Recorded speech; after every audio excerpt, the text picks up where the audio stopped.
Hey everyone, it's fun around. My name is Jordan. This video will be for Monday's slate of baseball. I have a couple batters for you that I like in their matchups versus the starting pitchers and the bullpens, and taking a look at the bullpen rankings and kind of applying that as well, because these guys are probably going to get two at bats at least against the bullpen. Before we get into that, a lot of you guys know that I like to go and I get prospect autographs. So JJ Weatherhole, top prospect for the Cardinals, was in town, so I got his autograph on a ball. And whenever you're an adult, they think you're going to sell it. I collect them.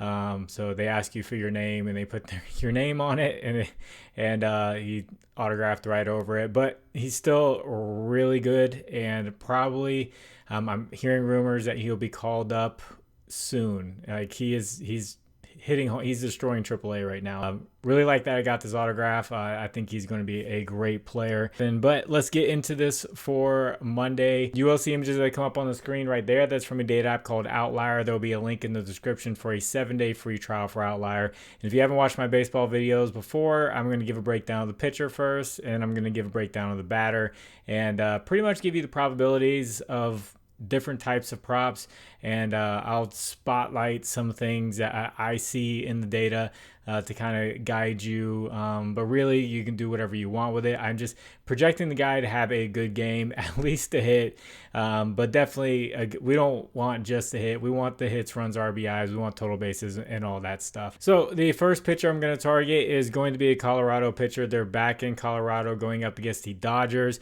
It's going to be Kyle Freeland, left-handed pitcher of the Rockies, giving up a 276 average to left-handed batters this year. At home at Coors Field, he is a lot worse than when he is on the road.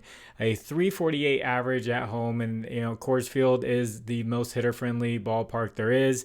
Giving up a 260 average over the last 4 starts, so not terrible, but not great for him. And if you take a look at the history of a lot of the Dodgers guys, like Mookie Betts, Freddie Freeman, a lot of the guys actually don't have good history against Kyle Freeland, but one of them does, and it's going to be Shohei Ohtani, left-handed batter of the Dodgers, with a 304 average over the past week with 7 hits, 3 home runs, 4 RBIs, 8 runs in 7 games. And I like to point out, when you're taking a look at those things, you see 4 RBIs, 8 runs.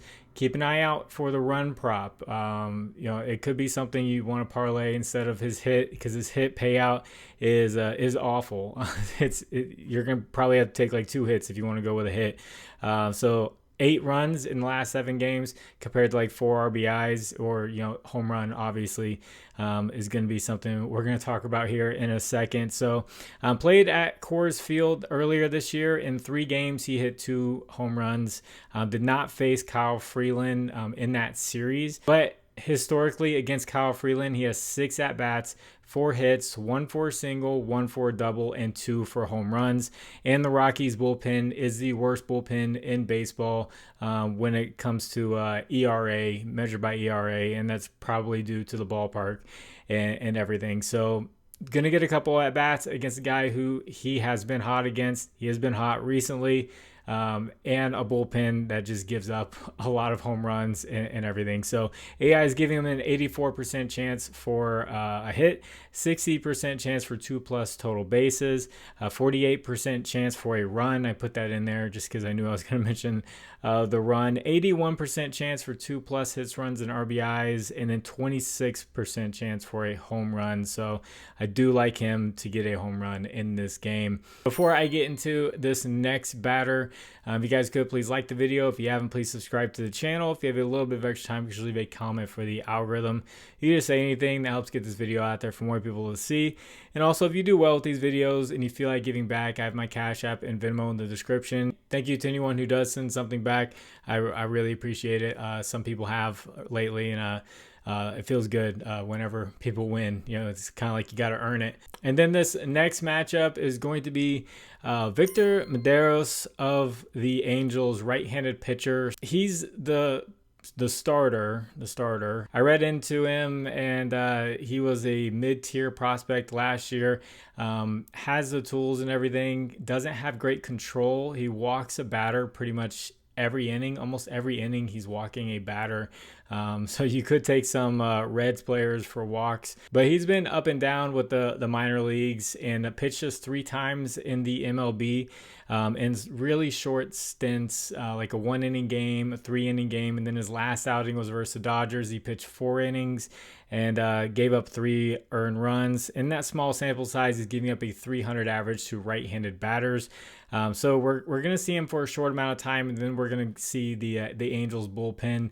And I checked their bullpen; they're ranked the 5th worst bullpen in Major League Baseball when it comes to ERA, and they've actually given up the most home runs overall as a bullpen. They've given up more home runs than the Rockies bullpen. So not a great bullpen there. So you get the starter who's not too great right now.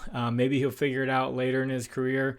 And then you hand it off to a bullpen that hasn't been great this year. So the Reds batter that I like is Noelvi Marte, right-handed batter, and he was their #1 prospect last year. This year he has been heating up, hitting 400 over the past week with 12 hits, 2 home runs, 8 RBIs, 5 runs in 7 games. That's almost 2 hits a game. And he's hitting .308 against right-handed pitching this year. No prior history against Maderos, but AI is giving him a 79% chance for a hit, 52% chance for 2+ total bases, 61% chance for 2+ hits, runs, RBIs, 18% chance for a home run. And then I have a prop spotlight I want to do. If I find something, if the lines are out, if I find something that I like, that I think is, a solid straight bet, is a single for him is at +100 right now. He's hit that in 7 straight games and just had 2 singles in the last game he played. So really like Marte in this matchup versus Maderos and the Angels bullpen. So if you'd like to discuss lines further, I have a Discord. Link is in the description. Talk about baseball, WNBA, football's coming up. All that good stuff is there, and it's all free. And as far as a recap goes, I took Saturday off, but Friday night wasn't too great. Tanner Gordon actually pitched okay for the Rockies. Not all of the guys. I gave like 5 different batters for the Diamondbacks, and I think 3 out of the 5 got a hit and did really well with hits, runs, RBIs, and everything. And then I had Stanton. He didn't play, and then Brandon Young almost pitched a perfect game, like a guy who gives up 313 average to right-handed batters, 344 over his last 2 starts, almost pitched a perfect game against the Houston Astros. So Jose Altuve and Carlos Correa did not do anything. And then Roman Anthony of the Boston Red Sox got walked twice, and he went 0 for 2, but he ended up with 2 runs. So he did go over his hits, runs, RBIs. So that was just an interesting one. But yeah, it wasn't a great day, and I don't plan on giving 8 batters a video. I like having 2, maybe 3, but it's just when you have a really hot team going up against Colorado, you just want to start taking a bunch of them. But I'm gonna just stick with 2 for this video and leave it at that. So gonna get this one edited and get it out to you all. God bless you. It's the final round. My name is Jordan. I will catch you on the next one. Bye.